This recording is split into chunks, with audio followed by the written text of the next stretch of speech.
Hello viewers, welcome back my YouTube channel study with 3R में आप सभी का स्वागत है। कैसे हैं आप लोग? आई होप आप लोग अच्छे होंगे और सब मज़े से पढ़ रहे होंगे। आज हमने एक नया लेक्चर स्टार्ट किया है। आज हम RO से रिलेटेड हिंदी के टॉपिक लेके आए हुए हैं और इसका आज हम प्रैक्टिस सेट 1 कर रहे हैं। ठीक है, तो आज RO में जो हिंदी के क्वेश्चन आते हैं, आज हम उसी से रिलेटेड क्वेश्चन यहाँ करने वाले हैं, वो भी हिंदी के।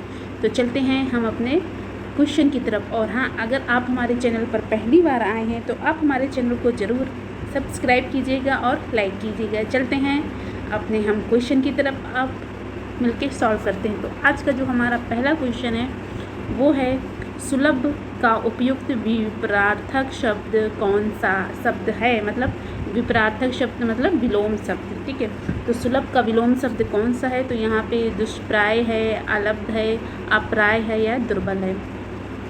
तो सुलभ का विलोम शब्द, यहाँ पे इसकी व्याख्या भी दी हुई है। ये सुलभ का उपयुक्त विपरार्थक शब्द दुर्बल है। तो यहाँ जो आंसर सही होगा वो हमारा सही होता है डी नंबर। ठीक है, जबकि दुष्प्राय का अप्राय होता है विलोम शब्द और लब्ध का विलोम शब्द अलब्ध या प्रदत्त होता है। चलते हैं अपने नेक्स्ट क्वेश्चन की तरफ। दीर्घायु का विलोम क्या होगा? तो दीर्घायु का विलोम जो होता है वो अल्प आयु होता है। ना तो चिरायु होता है, ना नश्वर होता है, ना क्षणिक होता है। दीर्घायु का विलोम अल्प आयु होता है। यहाँ पे दिया गया है दीर्घायु का अथवा चिरायु। ठीक है, दीर्घायु अथवा चिरायु। यहाँ पे दीर्घायु और चिरायु एक ही हैं। तो जो दीर्घायु का विलोम होगा वो अल्पायु, चिरायु का विलोम भी अल्पायु है और दीर्घायु का विलोम भी अल्पायु है। नासर का होता है क्षणिक। नासुर अथवा क्षणिक का विलोम होता है शाश्वत। इन दोनों का शाश्वत होगा, इन दोनों का अल्पायु होगा। चलते हैं नेक्स्ट क्वेश्चन की तरफ। व्यष्टि का विपरार्थक शब्द है। ठीक है, व्यष्टि का विलोम शब्द क्या है? तो यहाँ व्यष्टि का समष्टि है। जबकि समास का विलोम शब्द व्यास है। संवेद का विलोम शब्द अश्वेत है। ठीक है, चलते हैं नेक्स्ट क्वेश्चन की तरफ। उपमेय का सर्वथा उपयुक्त विपरार्थक शब्द है। तो जो उपमेय का विलोम शब्द क्या है? अनुपमेय। उपमेय का सर्वथा उपयुक्त विलोम शब्द अनुपमेय है। अतुलनीय का तात्पर्य जिसकी तुलना न की जा सके, और अनुपम का अर्थ होता है जिसकी कोई उपमा ना हो, जिसकी ना की जा सके और जिसकी कोई उपमा ना हो। नेक्स्ट क्वेश्चन, भूगोल का विलोम शब्द क्या होगा? तो यहाँ पे जो भूगोल का विलोम शब्द है वो है खगोल। ठीक है, भूगोल का विलोम शब्द होता है खगोल और सारे असंगत हैं। सहयोगी का सर्वथा उपयुक्त विलोम शब्द है। तो सहयोगी का होता है प्रतियोगी।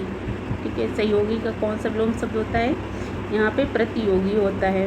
फिर चलते हैं हम नेक्स्ट क्वेश्चन की तरफ अपने। यहाँ पे दिया है सहयोगी का सर्वथा उपयुक्त विपरार्थक शब्द प्रतियोगी होता है, जबकि प्रतिकूल का विपरार्थक शब्द अनुकूल होता है। जोड़ का विलोम शब्द क्या है? तो जोड़ का विलोम शब्द है घटाओ। चलते हैं, जोड़ का उपयुक्त विपरार्थक शब्द घटाओ होता है, जबकि गुणा का विपरार्थक शब्द भाग होता है।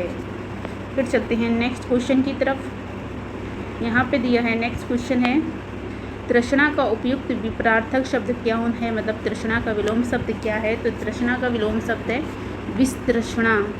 तृष्णा का उपयुक्त विपरार्थक शब्द वितृष्णा है, जबकि संतुष्टि का विपरार्थक शब्द असंतुष्टि है। निषिद्ध का सर्वथा उपयुक्त विपरार्थक शब्द कौन सा है? तो निषिद्ध का होता है हमारा विहित। ठीक है, याद रखना, निषिद्ध का होता है विहित। निषिद्ध का सर्वथा उपयुक्त विपरार्थक शब्द विहित है, जबकि निश्चित का विलोम शब्द अनिश्चित, उचित का विलोम अनुचित और निर्मित होता है, और निर्मित का विलोम शब्द अनिर्मित होता है। फिर चलते हैं अपने लास्ट विलोम शब्द की तरफ। पोषक का विलोम शब्द क्या होगा? तो यहाँ पोषक का जो होगा वो शोषक होगा। फिर चलते हैं अपने अब पर्याय, क्योंकि सारे टॉपिक से 6 टॉपिक होते हैं RO में हिंदी के, उसी में सब में 10 क्वेश्चन आते हैं। तो अब आता है हमारा पर्यायवाची का। यहाँ से दी गई है पर्यायवाची। तो पर्यायवाची की दृष्टि से एक वर्ग शुद्ध है। ठीक है, इसमें 4 ऑप्शन दिए हैं। इसमें एक जो चारों हैं, इसमें जो 4 ऑप्शन दिए हैं, इसमें एक ऑप्शन इसमें पूरा राइट होगा, और जो 3 ऑप्शन होंगे उसमें कुछ ना कुछ गलती होगी। चलते हैं पहले, सिंह पंचानन नहार मृगारी, ये किसके पर्यायवाची होते हैं? ये सिर के पर्यायवाची होते हैं। रवि सूर दिनकर तरणी, लेकिन यहाँ पे तरणी तो गलत हो गया, तो ये हमारा नहीं आएगा। फिर आएगा अग्नि पावन अनल पिशुन, ये भी गलत हो गया। महेश रमेश भूतेश सतीश, ये भी गलत हो गया और ये भी गलत हो गया। इसका मतलब हमारा जो ऑप्शन नंबर सही होगा वो फर्स्ट सही होगा। शेर सिंह केशरी नाहर वनराज मृगेंद्र मृगारी पंचानन आदि शेर के पर्यायवाची हैं। रवि दिनाकर दिवाकर सूर के पर्यायवाची, जबकि तरणी नौका का पर्यायवाची है। इसी प्रकार अग्नि पावक और अनल आग के पर्यायवाची हैं, जबकि और सतीश इसका पर्यायवाची नहीं है। फिर चलते हैं अपने नेक्स्ट क्वेश्चन की तरफ। यहाँ पे हमारा 12 नंबर का क्वेश्चन दिया हुआ है, निम्नलिखित में से पत्थर का पर्यायवाची नहीं है। ठीक है, तो प्रस्तर, उपल, पाहान और पशम, तो यहाँ पशम पत्थर का पर्यायवाची नहीं है और ये तीनों पत्थर के पर्यायवाची हैं। ठीक, फिर आता है यमुना का पर्यायवाची नहीं है, तो यमुना का पर्यायवाची यहाँ पे कौन सा नहीं है? रविजा, सूरजा, अर्कजा और तनुजा। तनुजा पुत्री का पर्यायवाची होता है। ठीक, फिर चलते हैं अपने नेक्स्ट क्वेश्चन की तरफ। यहाँ पे दिया है निम्नलिखित में से एक शब्द शंकर का पर्यायवाची नहीं है। देखो यहाँ शिव जी का आ गया ललाटाक्ष गंगाधर त्रिलोचन ससधर, तो इसमें कौन सा पर्यायवाची जो है वो शंकर जी का नहीं, तो इसमें ससधर शिव जी का पर्यायवाची नहीं है। ललाटाक्ष गंगाधर और त्रिलोचन ये तीनों शंकर जी के पर्यायवाची हैं। फिर चलते हैं नेक्स्ट क्वेश्चन की तरफ। अब नेक्स्ट क्वेश्चन है निम्नलिखित में से आम का पर्यायवाची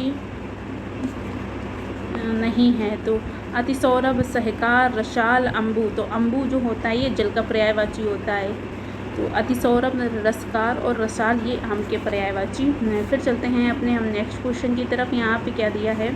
यहाँ पे दिया गया है 16 नंबर, निम्नलिखित में से एक विष्णु का पर्यायवाची शब्द है, तो इसमें विष्णु का कौन सा पर्यायवाची शब्द नहीं है नहीं मतलब नहीं है।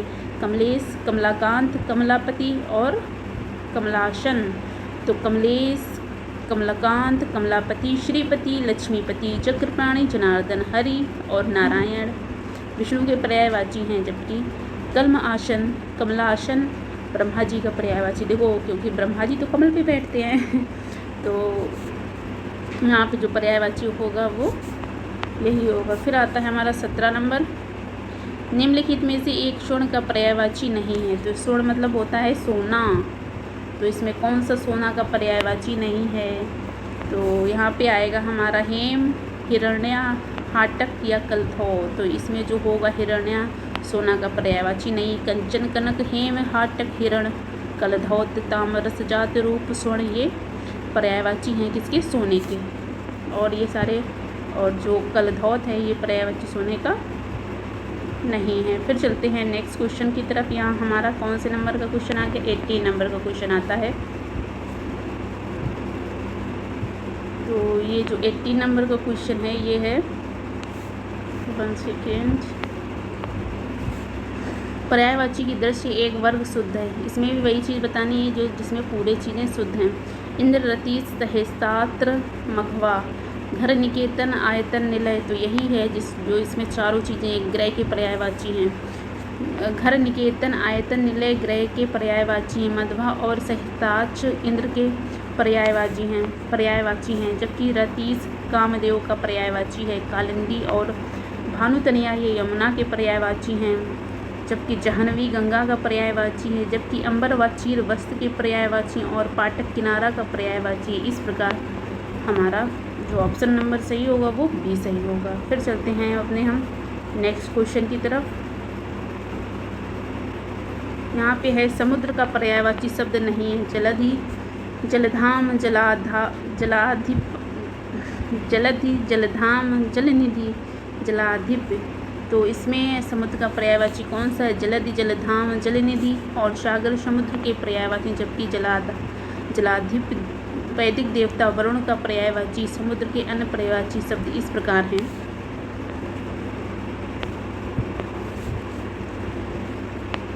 सागर, सिंधु, उदति, नदीश, वगीश, नीर, निधि, रत्नाकर, अर्णव, पयोनिधि, तोय निधि और सतपति, ये सारे समुद्र के पर्यायवाची हैं। फिर चलते हैं हम अपने नेक्स्ट क्वेश्चन की तरफ। हमारा अगला क्वेश्चन है यहाँ पे, निम्नलिखित में से नदी का पर्यायवाची कौन सा नहीं है? निम्नगा, त्रिपथगा, कुलवती, कुलक्षा, तो कुलंकषा। तो यहाँ पे त्रिपथगा जो पर्यायवाची है वो नदी का नहीं है, ये गंगा का पर्यायवाची। निम्नगा, कुलवती, सरिता नदिया, अपागा, लहरी, पैसिविनी नदी के पर्यायवाची है। त्रिपथगा ये गंगा का पर्यायवाची है। फिर चलते हैं अपने नेक्स्ट क्वेश्चन की तरफ। अब यहाँ पे क्या दिया गया है, ये 10 क्वेश्चन हमारे कंप्लीट होते हैं पर्यायवाची के। अब आते हैं वर्तनी के मतलब कि वाक्य संबंधी त्रुटियाँ जो दी होती हैं, वर्तनी शुद्धिकरण के 10 क्वेश्चन आते हैं। एक ही वर्तनी शुद्ध है इसमें, ठीक है। खवैया, न्यौछावर, अन्या, अनन्नास और निरपेक्ष। तो ये खवैया खेवैया लिखा जाए, न्यौछावर न्यौछावर लिखे, निरपेक्ष पूरी रावंती है। तो इसमें जो ऑप्शन सही होगा वो सही होता है हमारा सी नंबर। फिर चलते हैं अपने नेक्स्ट क्वेश्चन की तरफ। यहाँ पे आता है षट्दर्शन, अनापेक्षित, क्लिष्ट और पर्यवासन। तो इसमें जो सही होगा ये पर्यवासन ही सही होगा, और ये सारे जो चीज़ें हैं ये गलत लिखी हुई हैं। तो इसका जो ऑप्शन सही होता है हमारे 22 नंबर का वो सही होता है डी नंबर। षट्दर्शन, अनापेक्षित, क्लिष्ट में आधी कावंती है, ठीक है। तो आप लोग एक बार इसको ज़रूर फिर से देखिएगा, ये सारे क्वेश्चन जो आज मैंने करवाए इस टॉपिक से। और आगे कंटिन्यू भी आर की हिंदी की बेस की क्लास कंटिन्यू रहेगी। आई होप आप लोगों को अगर ये क्लास अच्छी लगी हो तो आप ये प्रैक्टिस सेट फिर से एक बार ज़रूर देखिएगा। और अगर अच्छा लगे तो आप हमारे चैनल को सब्सक्राइब कीजिए, लाइक कीजिए और शेयर कीजिए। तब तक के लिए पढ़ते रहिए, मुस्कुराते रहिए। Stay happy and take care. जय हिंद।